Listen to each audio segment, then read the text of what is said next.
नमस्ते बच्चों। आज मैं पांचवा लेसन प्रायश्चित भगवती चरण वर्मा से लिखा हुआ प्रायश्चित पाठ पढ़ने जा रही हूँ। हाँ देखिए, अगर कबरी बिल्ली घर भर में किसी से प्रेम करती थी तो रामू की बहू से, और रामू की बहू घर भर में किसी से घृणा करती थी तो कबरी बिल्ली से। रामू की बहू 2 महीने हुए मायके से प्रथम बार ससुराल आई थी। बहू टहरी अनुभवहीन, कभी भंडारघर खुला है तो कभी भंडारघर में बैठे बैठे सो गई। कबरी बिल्ली को मौका मिला तो घी दूध पर जुट गई। रामू की बहू के कमरे में रबड़ी से भरी हुई कटोरी पहुंची और वो जब तक आए कटोरी साफ चटी हुई। रामू की बहू ने तय कर लिया कि या तो वो घर में रहेगी या कबरी बिल्ली। कबरी के हौसले बढ़ जाने से रामू की बहू को घर में रहना मुश्किल हो गया। एक दिन रामू की बहू ने रामू के लिए खीर बनाई। खीर से भरकर कटोरा कमरे में एक ऐसे ऊंचे ताक पर रखा जहां बिल्ली ना पहुंच सके। इधर कमरे में बिल्ली आई, उसने ऊपर कटोरे की ओर देखा और छलांग मारी।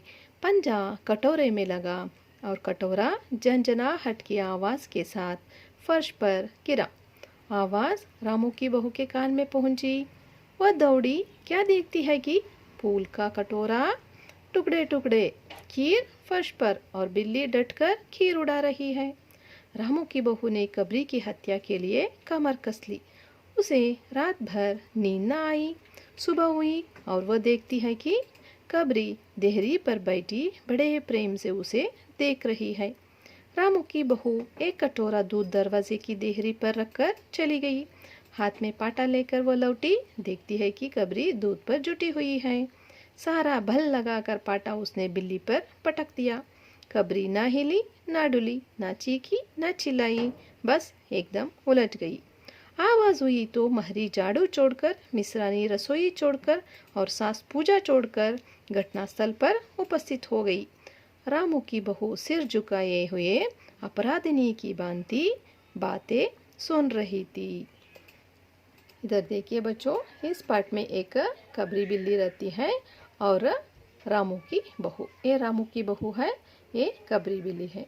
ये रामू की बहू एक अनुभवहीन यानी अभी अभी शादी करके मायके से इधर आई है, यानी मदर होम से वो मदर इन लॉस हाउस को आ गई है।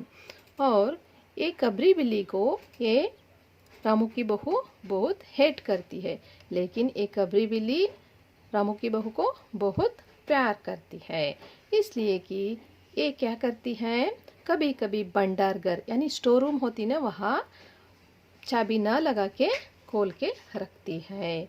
कभी कभी स्टोर रूम में क्या करती है, वो सो जाती है। कबरी बिल्ली ऐसे चांस में क्या करती है, वो मौका देखकर घी यानी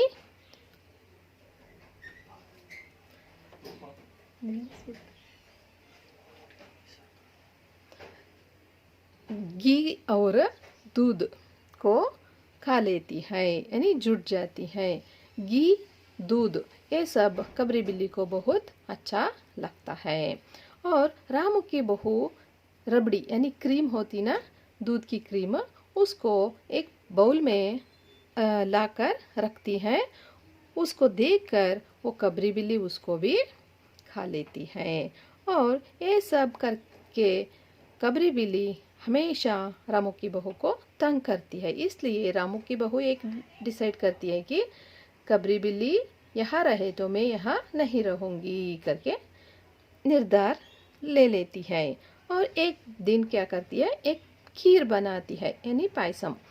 खीर में एक कटोरे में भरकर खीर को एक कमरे में आती है, वहाँ ताक पर रखती है। ताक यानी शेल्फ, बहुत ऊंचे स्थल, वहाँ रखती है। वो सोचती है कि बिल्ली वहाँ नहीं पहुँच सकती है। और बिल्ली वहाँ आती है, देखती है, उसको बहुत उसका स्वाद लेकर उसको बहुत अच्छा लगता है। वो छलांग मारकर उसको गिराकर उसको खाने लगती है। और ये आवाज़ सुनकर रामू की बहू वहाँ आकर देखती है, वो फूल जैसा एक कटोरा वो टुकड़े टुकड़े होकर गिरा है और कबरी बिल्ली उसको खा रही है। इसको देखकर वो कमर कसती है, यानी एक मुहावरा है कमर कस ली, यानी वो एक निर्धार कर ली और एक उसको मारने के लिए तय करके एक पाटा लेकर आती है। पाटा यानी एक छोटा सा बैट, उसको लेकर वो आती है और वो आने से पहले एक कटोरे में दूध बिल्ली के लिए रखती है। जब बिल्ली दूध खाने के लिए आती है ना, तब वो पाटे से मारने के लिए वो आइडिया कर चुकी है। जब वो खाने के लिए आती है, पाटा लेकर जोर बल लगाकर वो बिल्ली पर पटकती है। कबरी बिल्ली क्या होती है, इधर ना हिली ना डोली, ना चीखी ना चिल्लाई, यानी एक भी आवाज भी नहीं की, वो उल्टा गिर गई। ये आवाज सुनकर महरी झाड़ू मार रही थी ना, वो वहां से आ जाती है और मिश्रानी रसोई में किचन में काम कर रही थी ना, वो वहां से आ जाती है और सास पूजा गृह में पूजा कर रहे थे ना, वो भी आ जाते हैं। रामू की बहू सबके सामने अपराधिनी जैसे मुंह लटकाए खड़ी है।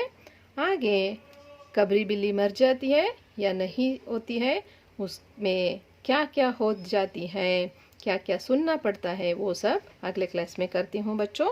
तब तक के लिए धन्यवाद।